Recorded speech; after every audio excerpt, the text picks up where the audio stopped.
Hello student, कैसे हैं? I hope आप सब अच्छे होंगे। IQ कोचिंग क्लास में आप सभी का स्वागत है। आज मैं आपको पढ़ाने जा रही हूँ हिस्ट्री। जैसे मध्यकालीन हिस्ट्री चली रही है, मध्यकालीन हिस्ट्री में लगभग अपन ने 2 क्लास कंप्लीट कर ली, अरब और तुर्क। तुर्क में ही अपन पढ़ेंगे मोहम्मद गोरी। पहले अपन ने तुर्क में पढ़ा था किसको? महमूद गजनबी को। महमूद गजनबी के बाद आज अपन तुर्क में पढ़ेंगे मोहम्मद गोरी को। ये दोनों तुर्क के ही थे, मोहम्मद गोरी और महमूद गजनबी। महमूद गजनबी गजनी वंश से आया था, पर पहले ये भी गजनी में ही रहता था। महमूद गोरी, महमूद गोरी के बाद कोई तुर्क जो भारत आया था वो था मोहम्मद गोरी। आज अपन मोहम्मद गोरी के बारे में पढ़ेंगे। और जैसे कि महमूद गजनबी जैसा मोहम्मद गोरी का कट्टर नहीं था, पर महमूद गजनबी ने जैसे भारत में सारे युद्ध जीते, वैसे मोहम्मद गोरी ने भारत में लगातार सारे युद्ध नहीं जीते। कुछ युद्धों में इसने हार का भी सामना किया।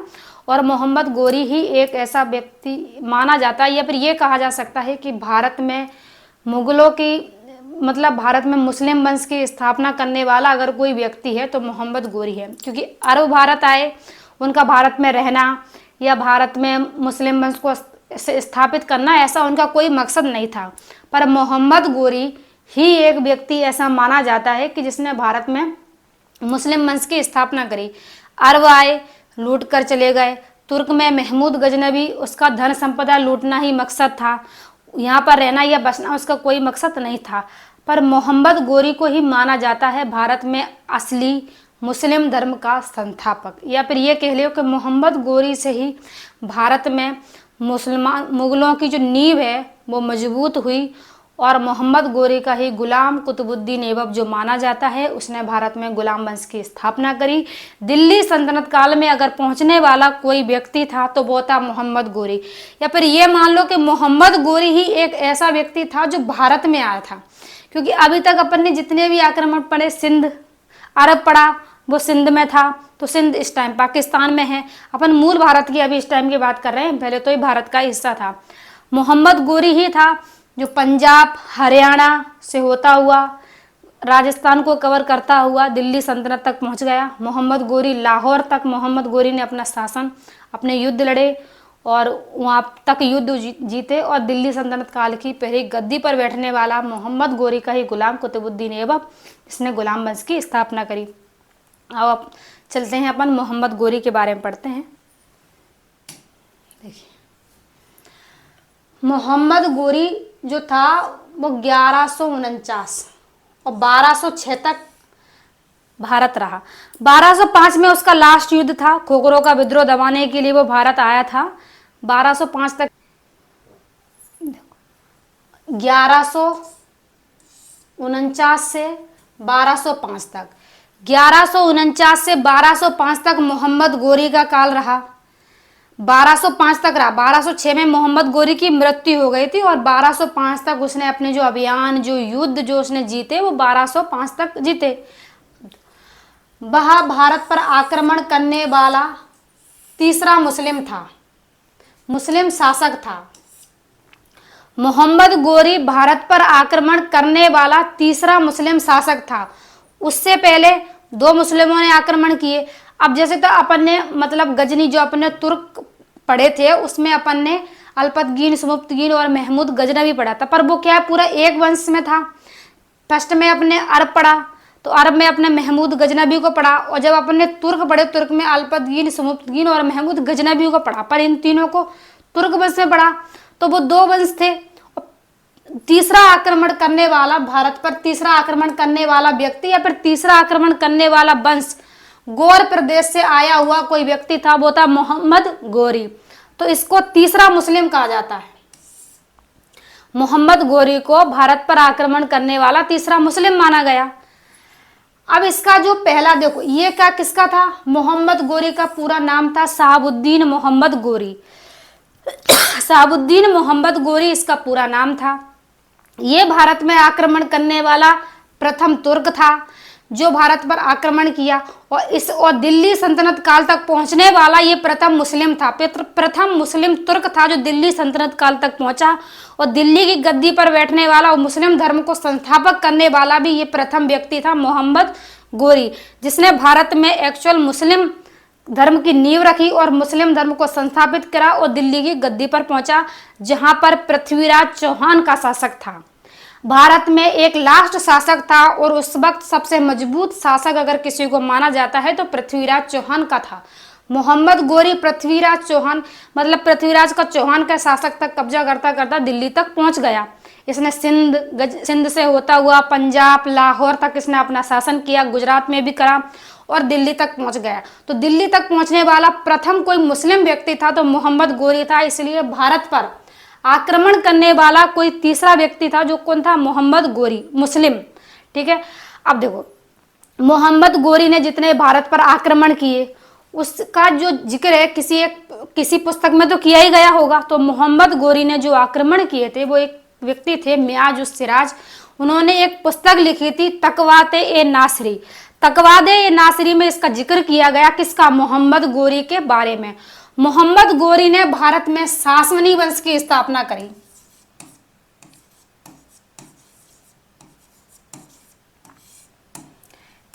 जैसे महमूद गजनी जो अल्पतगीन था उसने भारत में यामिनी वंश की स्थापना करी और मोहम्मद गोरी ने भारत में सासवनी वंश की स्थापना करी। क्योंकि इनके वंश याद रखने बहुत ज्यादा जरूरी है, वंश में ही कंफ्यूजन हो जाता है।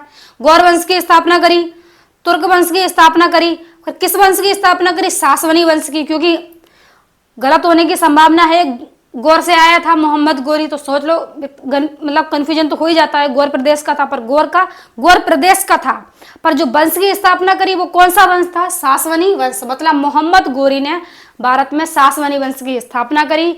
इसके एक पुस्तक में लिखा गया, मियाज उस सिराज ने एक पुस्तक लिखी तकवात-ए-नासरी, जिसमें मोहम्मद गोरी के आक्रमणों का जिक्र मिलता है। ठीक है, अब देखो 1175 या 74 के टाइम मोहम्मद गोरी ने भारत पर पहला आक्रमण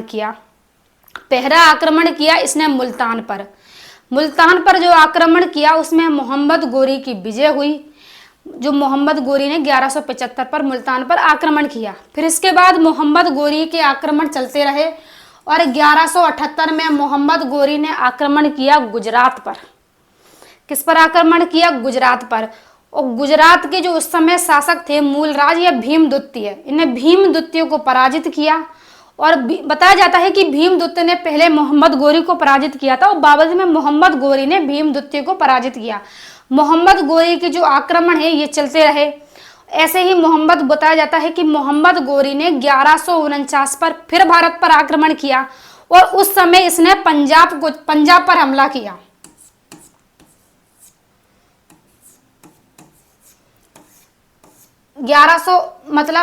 78 में किया। फिर उसने 1179 में भी उसने भारत पर आक्रमण किया। किस पर आक्रमण किया? पंजाब पर।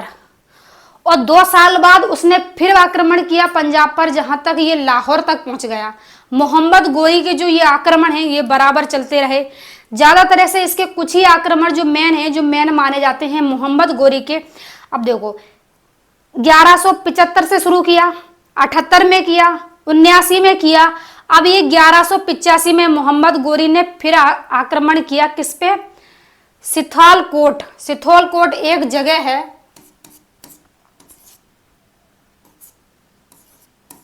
1185 में मोहम्मद गोरी ने एक आक्रमण किया सिथौलकोट एक जगह है और इसको जीत कर ये वापस चला गया। फिर इसके बाद मोहम्मद गोरी फिर आया 1185 में। 1185 में मोहम्मद गोरी ने लाहौर पर हमला किया। कहने का मतलब ये है कि दिल्ली सल्तनत काल, दिल्ली के ये पास पर अब पहुंच रहा है पृथ्वीराज के शासन काल में। 1185 में इसने लाहौर पर आक्रमण किया और हार का सामना किया। ऐसा बताया जाता है कि 1185 में जो मोहम्मद गोरी ने आक्रमण किया था उस पर हार का सामना किया। फिर इसने 1186 में फिर लाहौर पर आक्रमण किया।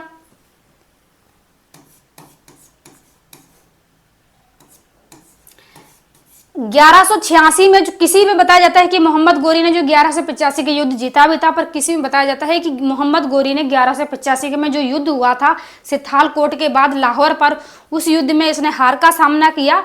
फिर 1185 में इसने फिर युद्ध किया लाहौर पर वहां पर युद्ध किया इसने भटिंडा में। भटिंडा को इसने विजित किया और भटिंडा उस समय पृथ्वीराज चौहान के शासक काल में था, मतलब पृथ्वीराज चौहान के शासन में था भटिंडा। अब इसने भटिंडा पर युद्ध किया और इसने निशाना बनाया पृथ्वीराज चौहान को। पृथ्वीराज चौहान के साथ इसके कुछ युद्ध फेमस हैं, जैसे 2 युद्ध सबसे ज्यादा फेमस माने जाते हैं, एक तराइन का प्रथम युद्ध और एक तराइन का द्वितीय युद्ध। पर माना यह जाता है कि मोहम्मद गोरी पृथ्वीराज से कई बार पराजित हुआ। जो मोहम्मद गोरी है वो पृथ्वीराज से कई बार उसने हार का सामना किया। जब वो भटिंडा पहुंचा, भटिंडा को उसने जीता। और भटिंडा उस समय किसके शासनकाल में था? पृथ्वीराज चौहान के। पृथ्वीराज चौहान के शासनकाल में होने के बाद इसने पृथ्वीराज चौहान को, मतलब पृथ्वीराज चौहान से युद्ध का प्रस्ताव रखा और पृथ्वीराज चौहान से इसने युद्ध किया। पृथ्वीराज चौहान जब बताया जाता है 1.5 लाख सेना के साथ, 1.5 लाख सेना के साथ मोहम्मद गोरी ने 1191 में लाहौर, एक जगह है हरियाणा के पास तराइन में उसने पृथ्वीराज चौहान से प्रथम युद्ध किया। उससे पृथ्वीराज चौहान से सामना हुआ मोहम्मद गोरी का तराइन के प्रथम युद्ध में। उससे पहले उसने पृथ्वीराज चौहान से कई बार हार हुई, पर डायरेक्ट युद्ध पृथ्वीराज चौहान से अगर मोहम्मद गोरी का हुआ तो वो तराइन के प्रथम युद्ध में हुआ। तराइन के प्रथम युद्ध में मोहम्मद गोरी और पृथ्वीराज आमने सामने थे। बताया जाता है कि इस युद्ध में मोहम्मद गोरी की विजय हुई, क्योंकि मोहम्मद गोरी के पास भारी सेना थी और उस युद्ध में पृथ्वीराज चौहान विजेत हुए थे और मोहम्मद गोरी हार गया था। क्योंकि उस समय पृथ्वीराज चौहान के जो आसपास के जो राजा थे, प्रजा थी, खास करके जयचंद जो गहड़वाल शासक का जो राजा था, गहड़वाल शासन का जो राजा था जयचंद, वो पृथ्वीराज का घनिष्ठ मित्र था। और बाकी जो आसपास की प्रजा थी, जो कुछ राजपूत राजाएं थे, पृथ्वीराज के आसपास का जो माहौल था, वो जो राजा थे, पृथ्वीराज एक अच्छा साम्राज्य था उस टाइम पृथ्वीराज का। और जो पृथ्वीराज ने युद्ध किए थे उस टाइम मोहम्मद गोरी से, उन युद्धों में मोहम्मद गोरी की हारी हुई। और सबसे मेन युद्ध था कहाँ? तराइन का प्रथम युद्ध। तराइन का प्रथम युद्ध में मोहम्मद गोरी हार गया और पृथ्वीराज की जीत हुई। इस युद्ध में पृथ्वीराज की जीत होने के बाद, मोहम्मद गोरी की हार होने के बाद और पृथ्वीराज की जीत होने के बाद मोहम्मद गोरी गजनी वापस चला गया, ऐसा माना जाता है। बताया जाता है कि गजनी वापस चला गया और इस युद्ध के बाद मोहम्मद गोरी की कोई रणनीति नहीं थी पृथ्वीराज से युद्ध करने की। अब इस बीच में क्या हुआ? जयचंद और पृथ्वीराज, बताया जाता है कि जयचंद ने डायरेक्ट सामना पृथ्वीराज, मतलब मोहम्मद गोरी से नहीं हुआ था, पर पृथ्वीराज को इनडायरेक्टली सपोर्ट करते थे जो राजा थे, क्योंकि पृथ्वीराज ही उसमें हिंदू शासक थे जो दिल्ली की गद्दी पर बैठे हुए थे और उनका एक अच्छा शासन था। बाकी सभी राजाओं के साथ सपोर्ट से पृथ्वीराज ने मोहम्मद गोरी को कई बार हराया। अलग अलग बुकों में बताया जाता है कि किसी में 18 बार, किसी में 14 बार, किसी मेल युद्ध को जिक्र नहीं किया जाता है, मैन इसी युद्ध को पूछा जाता है, क्योंकि ये फर्स्ट हार थी मोहम्मद गोरी की। अब मोहम्मद गोरी पृथ्वीराज से इसमें हारने के बाद जब गजनी वापस चला गया और उस बीच जो मोहम्मद गोरी और जयचंद के जो संबंध थे वो कहीं ना कहीं खराब होने लगे। जब मोहम्मद गोरी और जयचंद के संबंध खराब होने लगे तो जो जयचंद था उसने पृथ्वीराज को हराने का निशाना बनाया। मतलब जयचंद का निशाना था कि पृथ्वीराज को हराना है। अब पृथ्वीराज एक समृद्ध शासक था, बहुत बड़ा एक राजा थे और उन्होंने अपना अखंड साम्राज्य जो उनका साम्राज्य था वो उन्होंने अच्छा स्थापित कर रखा था, काफी सेना थी। तो पृथ्वीराज को डायरेक्ट जयचंद हरा नहीं सकता था और जयचंद ने पृथ्वीराज के संबंध कुछ खराब होने के कारण, बताया जाता है कि उनकी बेटी सहयोगिता के कारण पृथ्वीराज और जयचंद के कुछ संबंध खराब हो गए थे। सहयोगिता पृथ्वीराज से स्वयंवर करना चाहती थी, उस कारण सहयोगिता के कारण जयचंद और पृथ्वीराज के संबंध खराब हुए और संबंध खराब होने के कारण जयचंद ने पृथ्वीराज पर युद्ध करना और पृथ्वीराज को हराना मकसद समझा, क्योंकि वो पृथ्वीराज को कमजोर करना चाहते थे और सहयोगिता के संबंध से वो खुश नहीं थे। सहयोगिता ने स्वयंवर कर लिया था पृथ्वीराज के साथ। तो जयचंद ने मोहम्मद गोरी को आमंत्रित किया, मतलब मोहम्मद गोरी को पत्र लिखा और उन्होंने कहा कि पृथ्वीराज से कई बार हारे हो, इस बार पृथ्वीराज से तुम्हारे जो युद्ध होगा तराइन का द्वितीय युद्ध, उसमें मैं तुम्हारा पूरा साथ दूंगा। किसने कहा? जयचंद ने, गहड़वाल का शासक था, उसने कहा मैं तुम्हारा पूरा साथ दूंगा, क्योंकि जयचंद और पृथ्वीराज घने मित्र थे, घनिष्ठ संबंध था पृथ्वीराज और जयचंद का। जो किसी रणनीति या हिंसा के कारण उस टाइम संबंध इनके खराब हो गए। मोहम्मद गोरी का पूरा साथ दिया किसने? जयचंद ने। जयचंद ने मोहम्मद गोरी का पूरा साथ दिया और जब तराइन का द्वितीय युद्ध हुआ उसमें पृथ्वीराज की हार हुई और मोहम्मद गोरी की जीत हुई। बताया जाता है कि मोहम्मद गोरी पृथ्वीराज को बंदी बनाकर ले गया और बंदी बनाकर ले जाने के बाद कुछ में ऐसा बताया जाता है कि मोहम्मद गोरी ने पृथ्वीराज को छोड़ दिया था कुछ समय शासक करने के लिए, क्योंकि कुछ सिक्कों का जो जिक्र किया गया था उस पर मोहम्मद गोरी और पृथ्वीराज दोनों के सिक्के जो उनके मिलते हैं, मोहम्मद गोरी और पृथ्वीराज दोनों के बारे में सिक्के के ऊपर लिखा गया था, एक साइड मोहम्मद गोरी और एक साइड पृथ्वीराज। और कुछ में ये बताया जाता है कि मोहम्मद गोरी को जो पृथ्वीराज है, जो मतलब मोहम्मद गोरी पृथ्वीराज को बंदी बनाकर गजनी ले गया और एक साजिश के कारण, और साजिश से हुआ युद्ध था, इससे मोहम्मद गोरी जीता था और उस साजिश के कारण पृथ्वीराज को बंदी बनाकर गजनी ले गया और पृथ्वीराज की इसने वहां पर दर्दनाक मौत दी। बताया जाता है कि पृथ्वीराज को बहुत इसने हिंसा कारण मृत्यु पृथ्वीराज को हुई। अब इसके बाद 1194 में एक युद्ध हुआ, किसके बीच, या फिर लास्ट युद्ध मान लो इसे, मतलब जो शासक थे उसका लास्ट युद्ध था जयचंद और मोहम्मद गोरी के बीच 1194, यानी 2 साल के बाद फिर युद्ध हुआ। 92 के बाद 1194 में युद्ध हुआ जयचंद और मोहम्मद गोरी के बाद, क्योंकि जयचंद ने यह कहा था कि मैं जीते हुए प्रदेश पर शासक मैं करूंगा, पृथ्वीराज को हराने मतलब तुम्हारी जो हिंसा का बदला लेने के लिए उसका मैं तुम्हें साथ दे रहा हूं, और जितने भी पृथ्वीराज चौहान की मृत्यु के बाद सिंहासन पर मैं बैठूंगा और मैं शासन करूंगा। पर मोहम्मद गोरी ने पृथ्वीराज चौहान से युद्ध लड़ा, वो पृथ्वीराज चौहान से नहीं, जयचंद से युद्ध लड़ा 1194 में, और 1194 में मोहम्मद गोरी ने जयचंद को हरा दिया। उस युद्ध का कारण बताया जाता है कि मोहम्मद गोरी था उसने जयचंद से कहा कि अगर तुम अपने सगे बेटी या फिर अपने दामाद को अगर तुम हमारे हाथ मरवा सकते हो तो तुमने ये कैसे सोच लिया कि मैं तुम्हारा साथ दूंगा। दिल्ली की सल्तनत, जो दिल्ली की जो गद्दी थी उस पर बैठने का हक तो मेरा भी है, क्योंकि युद्ध में तो मोहम्मद गोरी ही था मेन, और मोहम्मद गोरी ने ही पृथ्वीराज को पराजित किया। पृथ्वीराज की सल्तनत और उसी गद्दी पर बैठने का हक किसका था? मोहम्मद गोरी का। इसलिए मोहम्मद गोरी ने जयचंद को पराजित करने के लिए 1194 में चंदवार का युद्ध हुआ और गहड़वाल के शासक जयचंद की मृत्यु हो गई।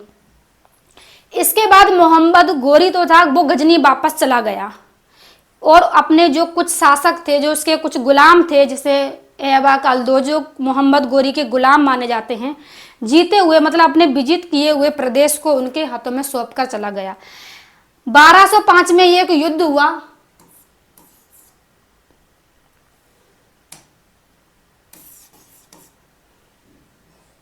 1205 में एक युद्ध हुआ, खोखरो का युद्ध। बताया जाता है कि 1205 में खोखरो का विद्रोह दबाने के लिए मोहम्मद गोरी वापस आया।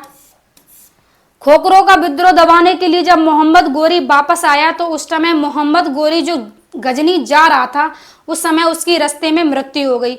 बताया जाता है कि बहुत कत्लेआम कब उसकी मृत्यु हुई, उसके हाथ पैर भी काट दिए गए और उसकी दर्दनाक मृत्यु के बाद मोहम्मद गोरी को ले जाकर गजनी में दफना दिया। 1205 में उसकी मृत्यु हो गई और 1206